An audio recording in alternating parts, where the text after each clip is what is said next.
Kung gusto mo magkatotoo ang pangarap mo, kahit na mahirap, dapat ingatan mo lagi ang sarili mo.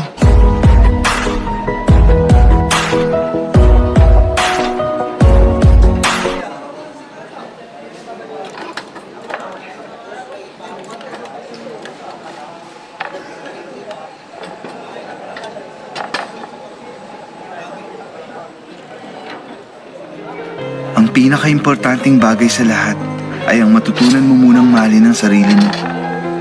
Maghanap ka ng magandang katangian mo para magawa mong mahalin ang sarili mo.